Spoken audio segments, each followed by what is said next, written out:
Bonjour, merci d'être avec nous pour un nouveau rendez-vous de dimanche en politique avec une question aujourd'hui.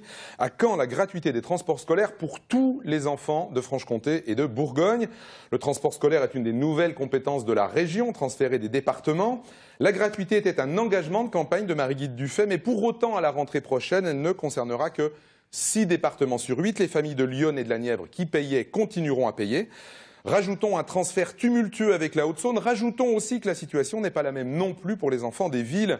Pour en débattre et pour comprendre comment se déroulent ces transferts et cette harmonisation, nous avons invité Hélène Pélissard. Bonjour. Bonjour. Conseillère régionale Les Républicains. Vous êtes vice-présidente de la commission des transports. Michel Nognaud. Bonjour. Bonjour. Premier vice-président socialiste du Conseil régional en charge des transports. Vous présidez aussi par ailleurs la commission mobilité transport à l'Association des régions de France. Marie-Claude Cocoin, bonjour. Bonjour. Vous êtes la présidente de la FCPE, les parents d'élèves de la Nièvre, un département où les transports ne seront toujours payants à la prochaine rentrée. Rajoutons que le groupe Front National n'a pas répondu à nos sollicitations. Un débat diffusé en simultané sur Facebook, sur la page de France 3 Bourgogne, de France 3 Franche-Comté. Vous pourrez intervenir, commenter ce débat et on pourra citer vos remarques. Je le disais pour commencer, c'est un des effets de la loi NOTRe. La région devient l'autorité organisatrice des transports, non urbains en général et donc des transports scolaires. On se dit à première vue, Hélène Pélissard, que vu de loin, c'est-à-dire 8 départements et une position centrale, ça risque d'être moins bien. Est-ce que c'est une bonne idée, les transports scolaires à la région ? Écoutez, la mobilité et les transports scolaires sont pour nos territoires ruraux, pour nos 8 départements ruraux, un enjeu capital. Effectivement, nous avons des bassins de vie qui sont grands, nous avons des regroupements scolaires qui ont été effectués et des temps de transport qui sont longs pour les enfants. Il est donc nécessaire d'avoir un travail de proximité, un travail dans la dentelle. Et moi, je pense personnellement, et l'ensemble du groupe auquel j'appartiens pense aussi, que pour un travail de proximité, une collectivité de proximité était ce qui pouvait exister de mieux. Et le département, bien évidemment, était cette collectivité. Bien. Je vais vous donner un exemple tout simple. En ce moment, il fait assez froid dans nos départements, il y a de la neige. La voirie et le déneigement restent une compétence du département et le transport scolaire, pour le moment, est encore compétence du département, mais va être transféré. Il est plus facile de régler des problèmes dans une même collectivité lorsque la voirie doit parler au transport scolaire, les bureaux sont à côté, les agents se connaissent. S'il y a un conflit, le directeur général ou le président du conseil départemental tranche. Les choses sont simples, elles sont fluides. Nous n'aurons pas cette même transparence avec la réforme et la loi NOTRe maintenant. Michel Nognaud, vous allez nous dire que la région, c'est forcément mieux que le département, vu que c'est vous qui le récupérez, ou pas forcément en réalité? Bien, je prends l'argument d'Hélène Pélissard. On peut exactement suivre ce raisonnement en disant que n'avoir plus sur le territoire que 2 autorités organisatrices de transport, à savoir les agglos, pour tous les transports, au centre de l'agglomération, et pour l'interurbain, avoir uniquement comme autorité organisatrice de transport la région, c'est une simplification administrative. Quant à la proximité, je sais que les élus pensent toujours qu'ils sont essentiels, mais la proximité est assurée déjà par les conducteurs de bus et par les accompagnateurs. Le premier niveau, en fait, les premiers intervenants. D'autre part, l'organisation que nous allons maintenir est une organisation départementale. Et qui plus est, la loi prévoit qu'il y a transfert des personnels qui travaillaient dans les départements. Et ce sont 85,81 équivalents temps plein que nous allons récupérer, qui vont être basés toujours dans les chefs-lieux de département. Et quand les départements sont d'accord, qui vont être localisés dans des bâtiments du département. Donc, effectivement, il y a deux logiques, Hélène. La logique de dire route et transport du quotidien vont ensemble. Chose, ouais. Et puis, il y a la logique de dire tous les problèmes de mobilité réduits à 2 autorités organisatrices de transport, c'est aussi une simplification. C'est la raison pour laquelle il y a eu, au moment où on a voté, la loi était en débat, Marie-Lise Lebranchu souhaitait que les routes soient aussi transférées pour cette cohérence. Ça n'a pas été le cas. Donc, il y a deux cohérences différentes, mais je pense que d'avoir deux autorités sur le territoire, ce qui n'empêche pas de travailler avec les nouvelles grandes intercommunalités dans le milieu rural et qui permet de pallier ce léger inconvénient qui était signalé par Hélène Pélissard. Marie-Claude Coquoin, du point de vue des parents d'élèves, alors même si tout le monde ne sait pas encore d'ailleurs qu'il y a un transfert en réalité vers la région, on le verra tout à l'heure, il y a quoi? Il y a une forme d'espoir dans votre département, on va bien sûr y venir, mais d'inquiétude en se disant ça va être piloté de très très loin. Vous êtes dans la Nièvre, qui est un département très excentré aussi par rapport au cœur de la région. C'est quoi la tendance? Alors je dirais qu'il y a les deux. Il y a d'abord l'espoir de la gratuité, bien sûr, parce que pour nous, des moyens financiers qui peuvent couvrir le coût des transports scolaires des parents, c'est quelque chose qu'on attend avec impatience.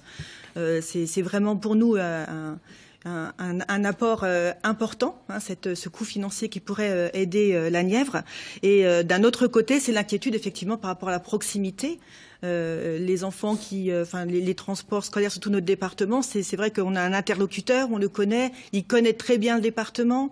On a très vite effectivement la possibilité de les joindre et d'en discuter et d'attirer l'attention sur ce qui ne va pas. Alors, ce qu'il faut que les gens comprennent bien, c'est qu'il y a un transfert général. Hélène Pélissard, le transfert, c'est les gens, l'argent qui a été investi jusque-là, le matériel, c'est tout ça d'un département vers la région?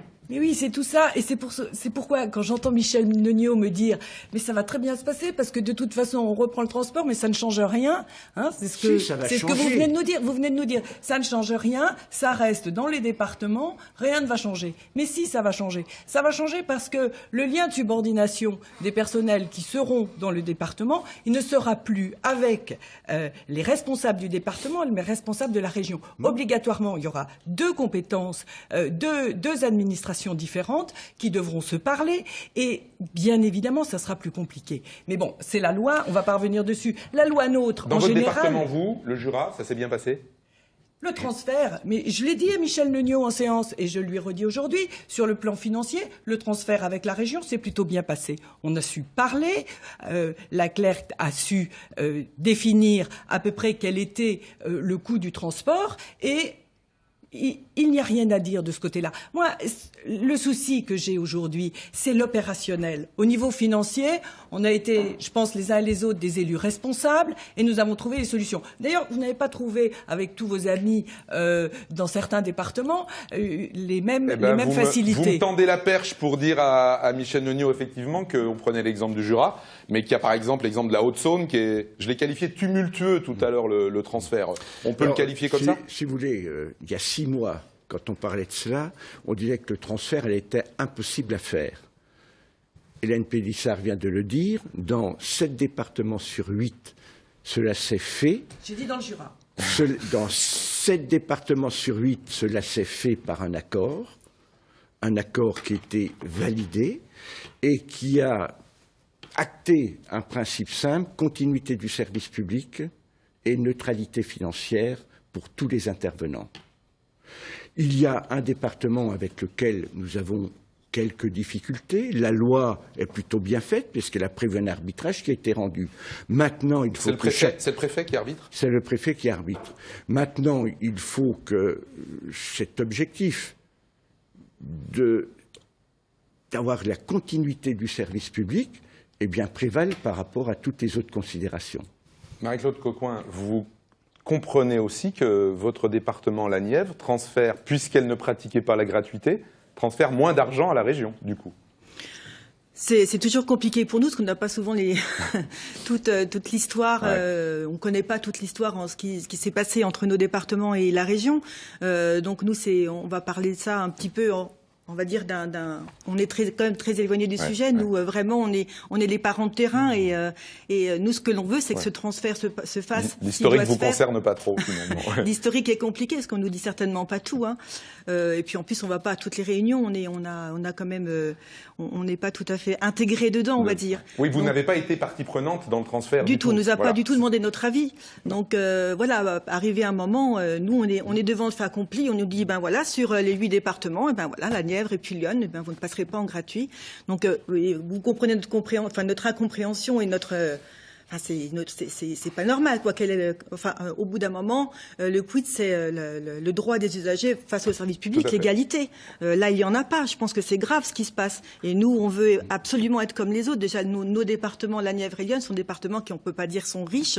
On a besoin d'attractivité. Cette attractivité, si on veut accueillir d'autres parents, c'est vraiment celle-là, de faire comme tout le monde. Alors, on a posé la question, Hélène Pélissard, par rapport à ça, vous voulez dire quelque chose, Hélène Pélissard? Parce que je vais faire rebondir justement sur la gratuité. Mais alors, je vous propose vous allez pouvoir dire ce que vous voulez après ce qu'on va diffuser tout de suite, qui sont des questions qu'on a posées. On est allé voir les habitants de Bourgogne et de Franche-Comté avec notre petite tablette, en leur posant des questions justement sur les transports scolaires et sur la gratuité. Vous allez voir, sur la gratuité, il y a une forme de quasi-unanimité.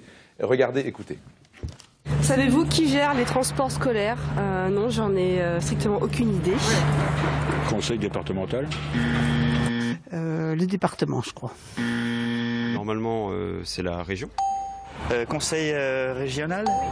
Je pense que c'est la ville de Besançon. Vous savez, à 82 ans, j'ai plus d'enfants, puis ils sont pas là. Hein. Alors je machine là, ça. Les transports scolaires doivent-ils être gratuits? Non. Non, il faut participer, tout le monde doit participer. Non, je suis pas d'accord. Je pense que c'est effectivement une bonne chose qu'il soit gratuit. Parce que comme ça, ça permettrait aussi aux gens plus défavorisés de bénéficier de tous ces transports qui sont très importants, surtout quand on est enfant, que c'est tôt. Parce que les gens sont de plus en plus éloignés des villes, donc il y a des transports. Puis ça fera moins de voitures sur la route s'il n'y a que des bus. L'éducation, c'est vraiment quelque chose d'important et du coup, ce serait dommage que certains élèves ne puissent pas aller à l'école faute de moyens pour payer les transports scolaires. Les transports scolaires doivent-ils être gratuits? Dans l'idéal, oui, sauf que ça serait... après, c'est quand même difficile pour la région peut-être d'assumer, mais oui, ça serait l'idéal. Alors, vous venez de l'entendre. Michel Neugnot, bêtement, pourquoi la Nièvre et Lyon ne seront pas en gratuit à la rentrée 2017 alors que Marie-Guilde Dufay s'y était engagée? Vous organisez là une émission préventive, parce que je vous rappelle quand même que le transfert de compétences des transports scolaires, c'est le 1er septembre 2017. La rentrée est préparée conjointement entre les services de la région et les services des 8 départements. Donc, 1er septembre 2017, il n'y a pas de changement, et cela se comprend bien. Ensuite, nous avons une trajectoire qui est à établir pour, comme vous le disiez fort justement, madame, qu'il y ait égalité sur le territoire. Sur les territoires, parce que les territoires sont différents des uns et des autres, et ce n'est pas une opposition par département, c'est une opposition de caractéristiques de département. Actuellement, tous les transports scolaires qui sont gérés par les agglos et pour lesquels les départements contribuent au financement d'une partie, pas de la totalité. Les parents d'élèves payent. C'est ce que nous a dit Laurent sur Internet ce matin. Attention, les enfants du Grand Dijon payent 120 € il n'y a pas par de an gratuité. Les enfants du Grand Dijon payent, pour ceux qui payent, 130 €. Alors vous allez faire en sorte qu'ils ne payent plus, attendez, qu'on comprenne. Non, mais que les gens... On y va. Il faut comprendre la situation. Ils payent 130 € avec un tarif social qui fait que la contribution moyenne est aux alentours d'une centaine d'euros en moyenne. Quel est l'engagement que nous avons rappelé? Il y aura gratuité des transports scolaires hors frais de dossier et là où nous sommes compétents. Hors frais de dossier et là où nous sommes compétents. Donc c'est ça que l'on va décliner et ce que l'on veut au-delà qui paye quoi? Parce que quand on parle de gratuité, il y a toujours quelqu'un qui paye. C'est différent d'un département à l'autre, on pourra peut-être y venir. Mais ce qui est important aussi, c'est la qualité du service. Or, la qualité du service n'est pas de même nature d'un département à l'autre. Je ne dis pas qu'elle est mauvaise, mais elle est différente. On a justement une remarque sur Facebook sur la taille des bus en disant il y a des endroits où il y a des bus énormes qui ne servent à rien. L'objectif qui est le nôtre, c'est qu'effectivement, on augmente la qualité du service par le haut. Et un élément que votre internaute vient de signaler, c'est qu'effectivement, on se rend compte, je vais prendre le département de Lyon, qui avait la gratuité et qui a arrêté il y a 3 ou 4 ans. D'ailleurs, il n'y a plus, avant ce transfert, qu'une bonne vingtaine de départements en France qui n'assument plus la gratuité totale, c'est-à-dire qui mettent une partie de frais de dossier par rapport aux 100 départements que nous avons. Donc, ce que nous avons comme idée, c'est d'augmenter la qualité du service partout à caractéristiques de territoire égales. Et il n'y a pas que ce problème de financement. Si on prend dans la Nièvre, vous allez prendre les élèves, vous donnez une indemnité, le département donne une indemnité, même dans un hameau, quand il y a un seul élève. Ce que d'autres départements n'appliquent pas, avec une distance plus grande, ne prend pas dans un rayon de 3 km, on ne s'arrête pas. Voilà. Et ce que l'on veut, c'est harmoniser par le haut et faire que sur l'ensemble du territoire, quand on aura des caractéristiques identiques à ceux de la Nièvre, eh bien, on ait les mêmes niveaux de prestations. Hélène Pélissard. Oui, Monsieur Neugnot, moi je reprends l'engagement, la proposition numéro 63 de la candidate Marie-Guide Dufay. Nous garantirons la gratuité et la qualité des transports scolaires d'ici la fin du mandat. Monsieur Neugnot, quand on parle de gratuité, là on ne dit pas gratuité sauf les frais d'inscription. Aux frais de dossier. Non, mais ça, bêtement, pardonnez-moi, c'est combien les frais de dossier? Qu'on sache de quoi on parle. C'est quoi les frais de dossier? Nous sommes en train de prendre la compétence. Ah donc, ils non mais madame, nous sommes toujours dans les paroles, là, vous comprenez? Non, mais attendez, je pose juste la question pour qu'on comprenne bien, parce que ça dépend si les frais de dossier c'est 2 € ou si c'est 40 €, c'est pas la même chose. Monsieur Neugnot, vous avez beaucoup parlé, moi je voudrais quand même rappeler votre engagement. Nous avions le même engagement, il y a 2 engagements politiques forts. Le même engagement dans la campagne. Oui, exactement. Vous avez pris 2 engagements politiques forts. Le premier, c'est la gratuité des transports. Et vous avez tout à fait raison, madame, de le revendiquer. Si vous aviez voté pour moi, vous auriez la gratuité des transports. Là, vous avez fait une erreur. Mais peu importe. Ce que je veux dire, vous avez aussi dit harmonisation générale et on remet à Dijon l'ensemble des transports. C'est nous qui allons gérer l'exécutif. Mais si, vous auriez parfaitement pu laisser les départements administrer les transports scolaires, la loi le permettait, sous votre autorité. Vous n'avez pas choisi cette solution, vous avez choisi d'harmoniser. Comme la quasi-totalité des régions, comme la quasi-totalité des régions. En Normandie, ils ont choisi différemment. Non, madame. Mais si. Non, madame. En Normandie. On aura compris qu'entre une région de droite et une région de gauche, l'approche n'est pas la même, parce que la Normandie est une région de droite. Je vais vous dire, quel département. Il y a 2 départements, l'Orne et la Manche, qui ont fait le choix délibéré d'administrer sous couvert de l'autorité de région. Il y a combien de départements en Normandie? Je ne sais pas combien de départements, mais ce que je peux vous dire, c'est que l'Orne et la Manche... Il ne reste au niveau national que 5 ou 6 départements qui gèrent par délégation. Donc gérer par délégation, ça voulait dire quoi? Ça veut dire que la région laisse le département faire ce qu'elle faisait avant, c'est ça en fait? Moi, on changeait pas. Je vous coupe juste parce que Marie-Claude Cocoin, elle attend gentiment depuis 10 minutes pour nous dire comment ça se passe actuellement dans la Nièvre, combien ça coûte aux parents, par exemple. Est-ce que ça, on peut le dire? Alors actuellement, le coût pour les... je vais vous le dire parce que j'ai vraiment tout sorti. C'est 97 € annuellement. Pour un parent de la Nièvre, voilà. Donc après, ça se décline en fonction des parents qui sont non imposables, où il y a une réduction effectivement de ce montant. Et ensuite, il y a aussi à prendre en compte, ce sont les enfants qui sont en dehors des cartes scolaires et qui payent plus cher. Parce qu'effectivement, aussi à l'intérieur de notre département, on a encore des frontières, parce que nos enfants ne peuvent pas aller dans tel ou tel lycée s'ils ne sont pas lycée de secteur, sur lequel ils ont encore, en plus, ces gens-là, ils ont un coût en plus à rajouter au transport. Il faut savoir que normalement, l'école est gratuite. Ce sont des valeurs importantes républicaines. Les valeurs républicaines que nous portons, c'est la gratuité de l'école, et elle est loin d'être gratuite. Quand on fait le compte à la fin de l'année de ce que coûte l'école à un parent, entre la restauration, l'internat s'il le faut, les transports, les fournitures, ça vient presque à, on va dire, à peu près 1 000 € par an pour un enfant. Donc imaginez ceux qui ont plusieurs enfants. Ensuite, je voulais revenir sur la Nièvre. On a effectivement un département qui est un département rural qui est très compliqué parce que nous avons très étendu, beaucoup de hameaux, et effectivement notre conseil départemental a certainement beaucoup de travail et a beaucoup travaillé sur la qualité des arrêts, et ça c'est effectivement des choses qu'il faut prendre en compte. Mais je me dis quand même une réforme comme ça se prépare, ça s'anticipe, lorsque nous préparons un budget, on le prépare longtemps à l'avance. La loi NOTRe, c'est août 2015, on va entrer en 2017. Je pense que au niveau financier, un budget financier, ça se prépare en amont. Il y y a quelque chose qui se travaille en amont. Je sais pas, je pense qu'il y a une prospective financière qui doit naître à partir du moment où on vote cette loi dans les régions. Je ne sais pas, justement, je pose la question. Pourquoi, dès maintenant, on se dit, non, on peut pas faire pour des raisons... Alors, avant que Michel Nognaud réponde, juste, je vous fais part de quelques remarques. Quelqu'un qui nous dit à Saint-Varan, je ne sais pas dans quel département est cette commune, mon fils donne 130 € pour 300 mètres, ce qui n'est pas beaucoup. On nous fait remarquer qu'il est parfois moins onéreux d'entretenir un minibus plutôt qu'un car. Il y a peut-être là aussi des économies à faire. Mais une autre personne, Dominique Gardier, nous dit attention, il n'y a pas de polémique sur la taille des cars, parce qu'un car peut transformer 10 élèves à 8 heures alors qu'il en contient 50 et qu'il va faire une autre sortie plus tard avec beaucoup plus d'élèves. Donc les choses sont loin d'être aussi simples. Juste, moi je vous pose la question très simplement, Michel Nognaud. Ce qu'on comprend bien, c'est quand même qu'il y a des départements qui demandaient de l'argent aux parents. Ce qui vous transfère, c'est moins d'argent.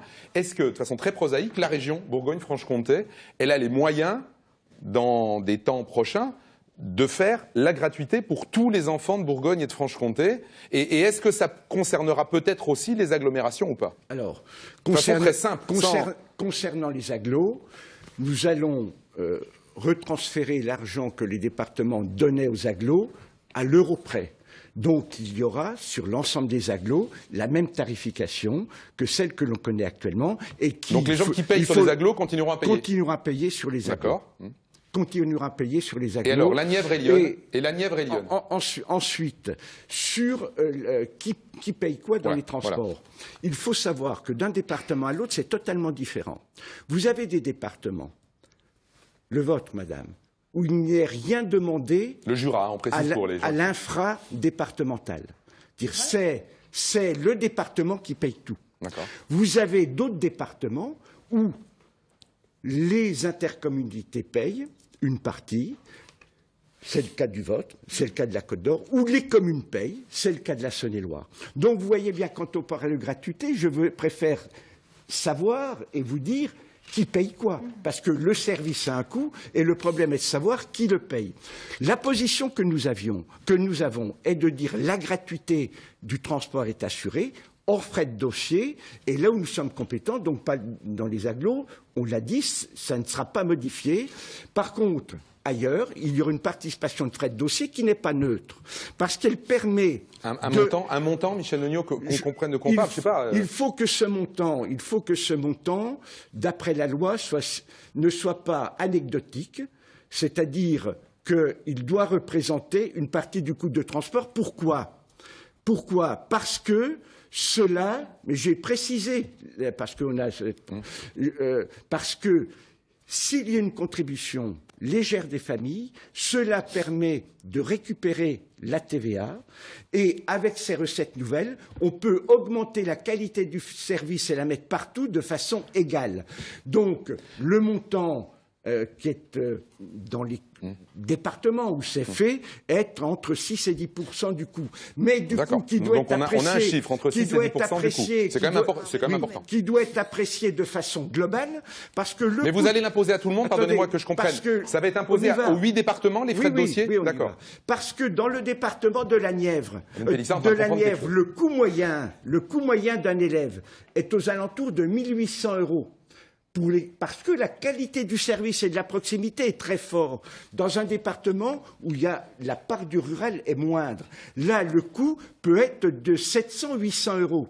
Donc, le fait de globaliser permet de traiter différemment les choses. Actuellement, vous êtes à 6 et quelques de contribution moyenne, mais avec de grands écarts. Il y en a qui payent beaucoup moins, mais d'autres qui payent beaucoup plus. Mais les 6% sont ramenés à 1 800 €. Comme en moyenne, on est légèrement en dessous de 1 000 € par habitant, vous voyez que cette contribution, naturellement, baissera pour vous. Hélène Pélissard, donc vous venez...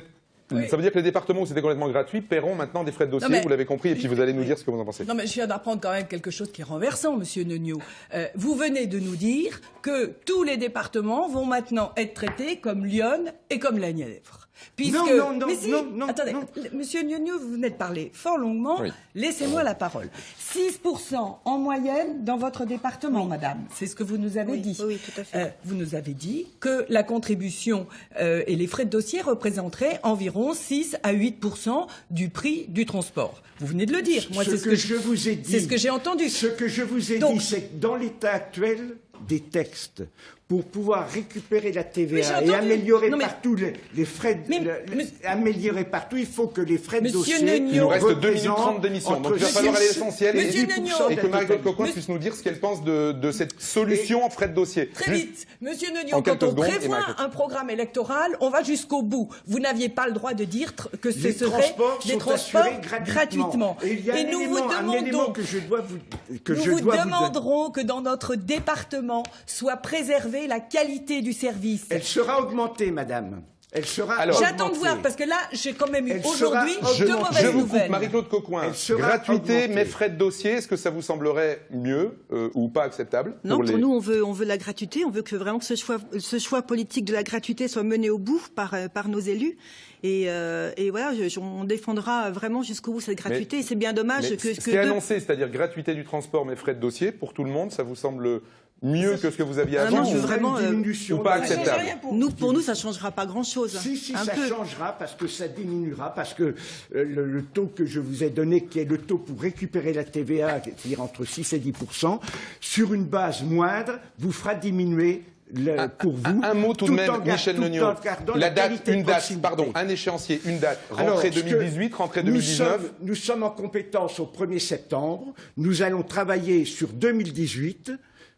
Dès 2018 dessus, il faut déjà être en compétence pour le faire, et nous espérons commencer de progresser dans l'amélioration de la qualité de service et d'aller le plus vite possible dans l'harmonisation sur les frais de dossier à la rentrée prochaine, la rentrée 2018, notamment pour avoir des accompagnateurs, ce qui n'est pas le cas dans tous les départements, dans les 8 départements. À partir de 2018, on va travailler sur ce sujet-là.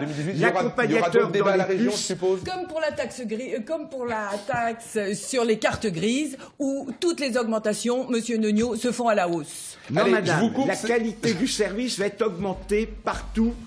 12 millions, la proximité 12 millions pris au promontoire. Merci à tous les trois d'être venus débattre sur ce sujet, vous l'avez compris, qui est touffu, compliqué et technique aussi. Restez avec nous, David Racheline est l'invité de Francis Letellier pour la deuxième partie de Dimanche en politique. Bon dimanche, au revoir.